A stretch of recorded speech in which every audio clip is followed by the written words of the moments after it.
원래 윤석열 여론공작팀장으로 있었던 어떤 인사가 예. 이번 김문수 대선 캠프에 합류했었다. 이런 보도가 최근에 있었어요. 예, 그렇습니다. 이게 여기 보시면 이영수 여론공작팀장이라는 인물인데요. 사실은 이제 합류를 했는데 그 얼마 안 돼서 이 논란이 발생하고 이 기자회견이 있고 그 합류를 철회했습니다. 예, 일단은. 그렇죠. 저도 이거 기억이 나는데 그래서 예. 이거 민주당이 경고를 하니까 예. 네 이렇게 빠지는구나. 예. 저는 이거를 이제 이영수 여론공작팀장 이 사람이 예. 뭔가 반박 기자회견을 할 줄 알았는데 예. 그냥 사라지더라고요. 그냥 내용은 맞다. 나 과거에 가짜 뉴스 뿌렸다. 뭐 이건가요? 예, 뭐. 근데 아무튼 사라지길래 그래 사라졌나 보다 하고 잠깐 잊혀졌어요. 그런데 안 사라졌다고 보일 만한 흔적이 있다고요. 예, 그렇습니다. 그러니까 정확하게 말하면 사라졌다기보다는 숨었다라고 보면 그렇군요. 맞을 겁니다. 예. 좋아요. 네. 예. 자세한 증거 이제 하나하나 공개를 할 텐데 다만 이영수 씨가 도대체 누군지는 조금 예, 우리 좀, 시청자 여러분께 먼저 좀 설명이 좀 필요할 것 같습니다. 예, 분석 이제 이 다음 슬라이드 네. 보시면은 이제 이영수라는 사람이 우선 누구인지부터 먼저 좀 보도록 하겠습니다. 다음 슬라이드. 네. 이제 이영수라는 사람은 20대 대선 때 이제 윤석열 캠프 조직 총괄로서 댓글 공작 팀장을 역임했습니다. 물론 정식 직함은 아닙니다. 이게 댓글 공작 팀장이라는 건 언론이 통칭해서 부르는 그거고요. 근데 이 사람이 20대 대선 때만 이 보수정당 후보 캠프에 들어간 게 아니라 17대 대선 때 이제 이명박 캠프에도 있었고 18대 대선 때 박근혜 캠프도 있었고 19대 대선 홍준표 캠프도 있었고 이렇게 매 대선마다 약방의 감초까지 등장하는 사람이었는데 그 때문에 이제 정치권에서는 그늘 속 실세라는 별명으로 불리고 있습니다. 근데 문제는 이 사람이 신천지하고도 유착 의혹이 있다는 거예요. 왜 안 나오나 했다 신천지. 예. 여기도 신천지군요. 예. 근데 참 윤석열 씨가 참 저 사람이 그 박근혜 정부 그 국정원 댓글 조작 사건 수사했던 사람이잖아요. 예, 그렇습니다. 근데 그러면 이제 그런 거에 대한 어떤 그 사회적 위험성이나 이런 것들을 오히려 알려도 시원찮을 판에 그렇죠. 저런 방법이 있었어 하면서 오히려 범죄를 학습했네요 저분은. 네, 예? 그렇습니다. 저런 사람을 그죠? 영입을 했어요 윤석열 캠프가. 야, 참. 결국에 이제 12년 전에 뭐 저는 사람한테 충성하지 않습니다. 이건 다 쇼였다는 거를 보여주는 거죠. 범죄자들을 수사하면서 범죄 수법을 배우는 예. 대통령을 우리가 예. 3년이나 바라보고 있었다는 게 어처구니가 없네요. 자, 그런데 어쨌든 어쨌든 윤석열은 갈 거니까. 예. 그런데 이 윤석열과 함께 이런 댓글 공작을 했던 사람들이 다시 등장해서 예. 이번 대선판에 뛰고 있다면 이건 정말 심각한 문제입니다. 예, 그렇습니다. 우선 다시 그 이영수 씨를 보면은 이제 이게 대선 일주일 전에 나온 보도였죠. 이게 지난 대선요. 예, 지난 20대 대선 때 그 신천지 탈퇴자를 협박한 정황이 이제 노컷뉴스 단독 보도로 나왔었는데 이게 2012년 18대 대선 때 그 박근혜 문재인 두 후보 간 이제 경쟁하던 시점에 그 신천자 피해자들을 찾아가 가지고 민주당한테 신천지자로 넘기지 마라 이렇게 협박을 했다라는 그 사실이 보도가 됐습니다. 이런 사람이 있었군요. 예. 이러다 보니까 신천지와의 관계 의혹이 계속 나올 수밖에 없는 거군요, 이분은. 예, 그러니까 한 해 두 해 일이 아니라 10년도 넘게 좀 커넥션 의혹이 있었다는 것을 이제 말해주는 겁니다. 이런 사람들 이영수 씨가 그 국힘당 경선 과정에서 홍준표 예, 캠프에 있었죠. 예, 근데 홍준표 캠프에 들어가서는 뭔가 그 열심히 안 움직였다고 그런 얘기가 있어요. 예, 열심히 안 움직인 이유가 아마 돈을 홍준표가 안 풀어가지고 열심히 뭐 안 뛰었다라고 하는 얘기가 있고.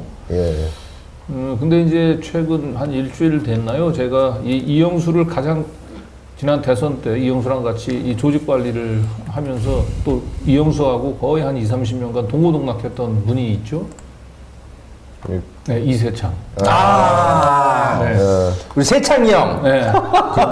요즘 정들었어. 세창이 그분도 형. 참 네. 약방의 감초같이 어디 오면 때마다 다 끼어드네. 그래서 이세창 총재한테 제가 이제 이영수 씨를 물어봤는데 네네. 그 이영수에 대해서는 굉장히 그 진짜 아주 각별한 거의 거의 뭐 이렇게 선거전을 함께 치렀던 거의 동지 같은 그렇게 애정을 표시하면서 근데 이영수가 그 나이가 어리더라고 이세창 나이 많고 네. 그 요즘 건강이 좋지 않아 이렇게 얘기를 하더라고요. 그 무슨 신장 쪽에 뭐 수술을 했다 그러는가 그래가지고 건강이 좋지 않다. 그래서 저는 이영수도 이번 대선에서 큰 역할을 하지 못하겠네 이런 생각을 했었는데 민주당에서 지금 이 SNS를 이용한 이 댓글 공작을 지금 이영수 씨가 지금 주도한다. 예. 그러니까 그래요. 네. 예의주시해야 될 것 같습니다. 네. 네. 자, 그런데 저희가 이제 보도는 여기서 더 나아가서 예의주시를 좀 해봤더니, 예. 네, 진짜 사라진 게 아니고 네. 그냥 숨어서 활동하는 것 같다. 지금 예. 이런 의심이죠. 그렇습니다. 예, 이거 진짜 시청자 여러분 이거 잘 보십시오. 이거 굉장히 주의가 필요합니다. 이거 특히 선관위에도 이게 고발이 들어가야 될 것 같아요. 네. 자, 계속 보시죠. 일단 민주당이 네. 윤석열 캠프의 이 여론공작팀장이 다시 합류했다라는 예. 어떤 그 제보가, 기자회견을 예. 가진 게 있어요. 그것부터 일단 보고 더 말씀 이어가도록 하겠습니다. 진짜 대한민국 선대위는 지난 대선 윤석열 캠프의 사실상 여론 공작 팀장으로 보이는 이영수 씨가 김문수 캠프에 합류한 것을 두고 여론 조작과 신천지 유착 의혹에 대해 진실을 밝힐 것을 김문수 후보에게 촉구한 바 있습니다. 그런데 아직까지도 답이 없습니다. 이영수 씨가 광화문 태극기 부대 인사들이 캠프에서 활동하고 있다는 것을 핑계로 김문수 선대위에 불참 결정했다는 보도가 있었지만 다시 합류했다는 제보 역시 있습니다. 한 구구 유튜버가 국민의힘과 김문수 캠프 관계자들의 고발 사주를 폭로한 적이 있습니다. 그런데 고발 사주가 제대로 안 되니 셀프 공작을 하고 있는 것입니까? 국민의힘의 선거 전략이 선거 공작, 여론 조작, 네거티브로 이어지고 있습니다. 김문수 후보는 깨끗한 선거 문화를 만들겠다고 약속해야 할 것입니다.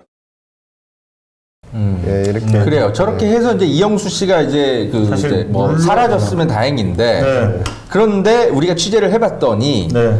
어떤 내용이 더 좀 확인이 됐나요? 자, 화면 띄워주시죠. 예, 저희가 주목했던 건 다시 합류했다는 제보가 있다. 그래서 저 어떤 내용인지 이제 확인을 해봤습니다. 이분이 아까 이제 여론조작 팀장이라고 그랬는데 당시에 그 지난 대선 당시에 120개 카톡방에 5천여 명에 추산된 어떤 참여자들을 상대로 선전물을 이렇게 퍼날랐다라는 이제 의혹을 받았었거든요. 이분이 만들었던 모임이 이제 세미준 새로운 미래를 위한 뭐 준비 모임이었죠. 예. 새로운 미래를 준비하는 결사대입니다. 그래서 세미준 결사대가 저 문수 대통령 가로치고 세미준 결사대라는 비밀 카톡방이 있었는데 그렇군요. 요게 최근에 문수 이 캠프 조직총괄 원이라는 이름으로 바뀌면서 어떤 선거의 외곽에서 여론을 좀 만지려는 정황이 있었다가 요게 이제 발각이 돼가지고 민주당에서 이영수 씨에 대해서 폭로를 하면서 이영수 씨가 방에서 나간 것까지는 확인이 이제 현재까지. 그럼 김문수 보도를 이 캠프 통해서 조직총괄 일은 원래 있었던 거고 그렇습니다. 근데 이게 들킨 건데 그렇습니다. 그런데 이영수가 방에서 나간 다음에 네. 이름을 바꿨어요? 그러면? 그렇습니다. 여기서부터 이제 아주 저희 단독 보도인데요. 네. 위드문수 조직 1이라는 이름으로 바꾼 다음에 지난번 1차 TV 토론이 5월 18일 날 있었죠. 예. 그날 그 방에서 김문수 찬양 댓글을 달라는 지령을 내린 게 저희가 확인을 했고 이 이제 비밀 카톡방 이름을 보시면 아시겠지만 문수라는 키워드가 그대로 있고 조직 1 조직 총괄 그 앞에 원래 있던 방 이름이 뭐였습니까? 문수 이 캠프 조직 총괄 1이었는데 네. 위드문수 조직 1로 바뀌어서 사실상 키워드를 보거나 어떤 활동력을 봤을 때 이영수 씨의 배우가 있는 그런 여론조작 팀이 아닌가 예. 상당히 의심스럽네요. 네. 상당히 들고요. 위드문수 조직 1이라는 예. 방을 새로 파서 네. 지령을 내리고 있다 이런 거죠. 자, 어떤 취재를 더 팩트 보강을 했는지 한번 보시죠. 네. 이게 저희가 이제 입증 제보 자료죠. 받은- 예, 네. 맞습니다. 저희가 제보받은 건데요. 왜 오른쪽에 보시면 이제 위드문수 조직일 방이 보이시죠? 단톡방. 여기 앞에 100명 100명 들어가 있네. 들어가 있는 방이고 이제 원래 이 방과 이제 세미준도 서포터즈 방이라는 게 또 500명짜리 있다고 합니다. 그래서 네. 그 방에서 거의 동시에 이제 지령을 내린다고 하더라고요. 저희 제보에 따르면. 근데 어떤 제보를 그 5월 18일 날 TV 토론이 처음 있던 날 어떤 지령이 내렸었냐. 여기 아래에 있는 건데 옆에 큰 화면을 한번 보여주시겠습니까? 예. 왼쪽에. 왼쪽에 네. 보시면 야. 자, 맨 아래 문구에 주목하시죠. 전 캠프의 구성원들은 모두 댓글 전투. 댓글 전투에 참전해 주시기 바랍니다. 예, 김문수 대통령. 아, 나 저거 왜 그랬구나. 우리 그래서 SBS 그날 그 유튜브 그 들어가 보면 예. 채팅창에 왜 그렇게 좀 이상한 글들이 왜 이렇게 많이 뜨는지 좀 이상했었거든요. 네. 아, 그게 저런 일이 벌어지고 있었구나. 그렇던 겁니다. 이게 뭐 저희만 이게 뭐 저희만 네네네네네. 아니고 사실 요 이후로 예. SNS에 저 지령이 퍼져가지고 이제 민주당 선대에 있는 관계자들까지도 포스팅하면서 이러고 있다라고 할 정도로 그 한 토론이 있고 나서 며칠 사이에 쫙 퍼졌던 상황이죠. 그러니까 저 지령이 실제로 밑단 조직까지 가다 걸렸다. 그랬군요. 근데 여기서 주목할 점이 그 댓글 전투 세상에. 여기 그 댓글 전투 그 보시면은 MBC가 빠져 있어요. 지상파 3사에서 다 했는데 그러네요. MBC가 빠진 이유가 뭐냐면은 좌빨 방송국이기 때문에 그네들 말로는 좌빨 방송국이기 때문에 아무 효과가 없다고. 그래서 MBC는 냅두고 포기하고 아직까지 그 우파가 컨트롤할 수 있는 KBS하고 SBS에서 이 댓글 전투를 벌려야 된다. 이래서 그렇게 해놓은 겁니다. 저는 한동훈 전 대표에 대한 생각도 나는데요. 그 한동훈 전 대표 거기가 이제 위드훈이거든요. 아, 예. 위드훈이거든요. 그리고 이제 당원 게시판에 뭐 글도 많이 올리고 뭐 그런 의혹이 있었지 않습니까? 아, 이게 그대로 배운 게 그런 것 아닌가 싶은 같네요. 생각이 들 정도로. 자, 저런 지금 조직적인 어떤 동원 흔적들을 저희가 지금 최초로 찾아서 그 아까 이름이 뭐였죠? 위드문수 조직이 그 사람 이름이 뭐였죠? 이영수. 이영수 씨가 네. 여전히 활약 중이다. 네. 계속 활약하고 있지 않겠는지. 예, 압력하고 의심스러운 있다고 정황. 봐야 자, 그리고 됩니다. 또 다른 증거 또 찾으신 게 있죠? 예, 네, 아까 이거는 이제 저희가 이제 취재 중인데 제가 먼저 한번 잠깐 설명을 드리면 네. 이 위드무스 조직 그 1방에 그 4명 정도의 부방장 운영진이 있습니다. 그 중에 한 분이 2020년 3월에 코로나19가 대구에서 좀 한참 퍼질 때 이걸 이제 신천지 코로나 낙인 찍기 하냐 이런 취지의 글을 쓰신 게 있는데요. 예, 그래서 네. 이것 때문에 이제 일각에서 혹시 이분도 이영수 씨처럼 신천지 혹시 관련이 있는 건 아니냐라는 의심을 좀 받고 있다고 합니다. 그리고 조화준 기자 또 찾은 글이 하나 있는데요. 예. 네.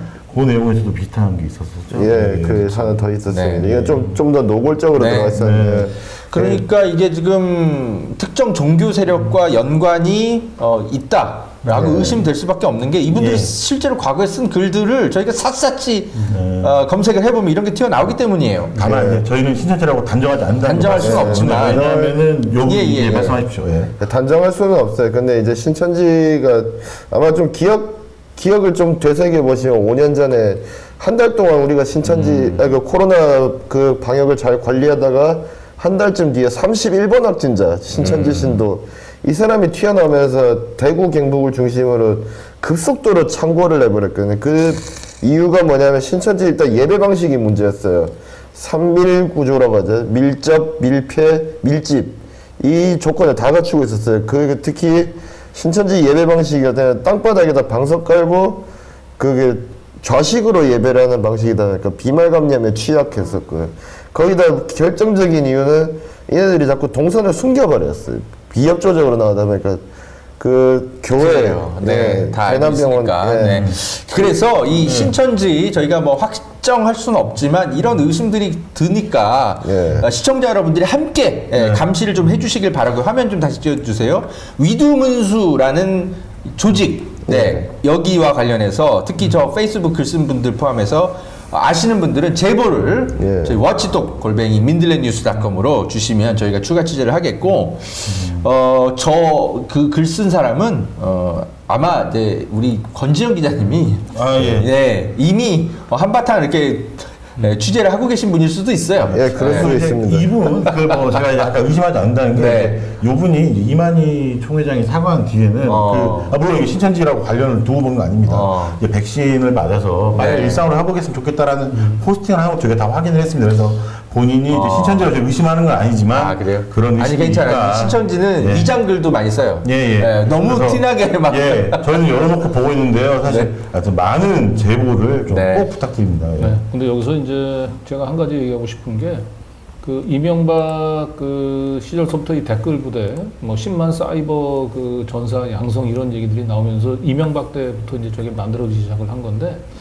그 처음엔 국정원 직원들이 저걸 관리를 하다가 되게 나중에 문제가 될 것 같으니까 민간인 댓글 부대 이게 이제 운영이 되기 시작을 했죠. 그래서 그 문재인 정부 초기 때 그 이명박의 댓글 부대 그 조직을 뿌리 뽑겠다라고 했는데 그 과정에서 약 한 3,000개 정도 그 민간인 댓글 부대원으로 그 추정이 되는 3,000부대의 아이디를 발견했는데 결국은 이걸 거의 이 뿌리를 뽑지 못했어요. 그러다 보니까 이 선거 때마다 이렇게 SNS를 이제 어지럽히는 이 댓글 부대원들 3,000명. 네. 예, 이분들은 그대로 그 조직이 살아 있는 거예요. 네. 그러니까 제가 보기에 지금 유두훈이로 이어지고 있는 이게 이명박 때부터 만들어진 그 민간인 댓글 부대, 사이버 전사들이 지금도 계속해서 암약을 하고 있고 매번 선거 때마다 이렇게 사이버 공간을 지금 혼탁하게 하고 있는데 그 굉장히 중요하고 뿌리 뽑아야 돼요. 그리고 그렇습니다. 우리 흔히 댓글 부대라고 얘기하는 건 재래식 댓글 부대만 생각하는데 제가 직접 그 추적했었던 댓글 부대는 누누이 얘기하지만은 굉장히 자동화되어 있고 업그레이드되어 있어요. 그래가지고 이 실시간으로 그 SNS 등 인터넷에 돌아다니는 여론 동향을 실시간으로 다 탐지를 합니다. 그래가지고 그 여론을 자신들한테 유리하게 바꾸기 위해선 어떤 그 글들, 어떤 콘텐츠가 필요한지를 생성을 하고 그 생성된 콘텐츠를 또 일시에 또 이렇게 대량으로 유포하는 그런 시스템들을 구축을 하고 있어요. 그리고 이 시스템을 구축하는데 뭐 중국의 저 빅데이터 전문가까지 그 영입을 해가지고 이걸 진화하고 이제 발전시켜 왔는데 제가 경향신문 있을 때까지 이걸 추적을 해서 문재인 정부 초기 때까지 추적했었는데 그 뒤로는 저도 이걸 계속 팔로우하지 못했는데 지금 이 보이고 있는 이 국힘당의 이 댓글 부대들은 우리가 흔히 과거에 생각했던 그런 댓글 부대들은 분명히 그냥 키보드 워리어 정도가 아니고 뭔가 중앙의 그 통제를 가지고 있고 뭐 시스템의 서버를 구축하면서 굉장히 일사불란하게 그건 이루어지고 있는 이 댓글 부대원들이에요.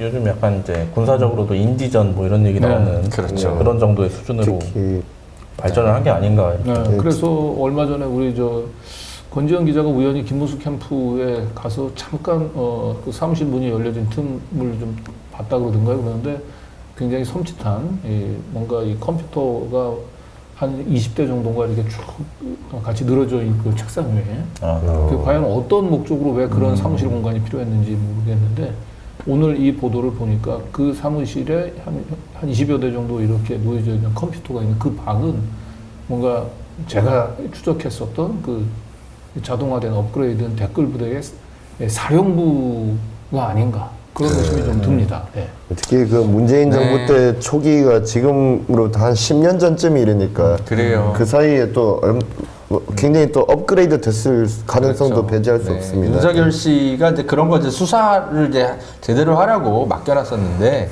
이 사람이 이제 그걸 보다가 야 이거 다 때려잡다가 내가 나중에 대통령 다 해먹어야 되는데 이 조직 다 없어지겠다. 내가 활용은 해야 되니까 적당히 좀 네 그렇게 수사하다가 덮어서 지금 이런 일이 벌어진 거 아닌가 의심스럽고요. 거기다가 뭐 언론까지도 사실 진출했던 거잖아요. 저희가 뭐 워치독에서 단독 보도했었지만 스카이데일리에서 허겸 씨뿐만 아니라 이제 오수환, 이희천, 민진규 등 과거 이제 댓글 부대 이력이 있는 분들이 언론계에 와가지고 이제 사실 언론은 신뢰가 생명인데 그런데 가짜 뉴스를 생성하는 거를 저희가 또 확인하게 됐었죠. 참고로 그 허겸 기자 어제 구속영장 실제 심사에서 기각돼서 뭐 극적으로 구속은 면했습니다. 근데 법적 처벌은 아마 피하기 어려울 겁니다. 예. 자, 만약에 이제 민주당이 집권을 한다면 정말 이 국정원 개혁 그리고 국정원이 동원하고 있는 민간인들의 이 조작 세력까지 끝까지 일망타진하기를 바랍니다.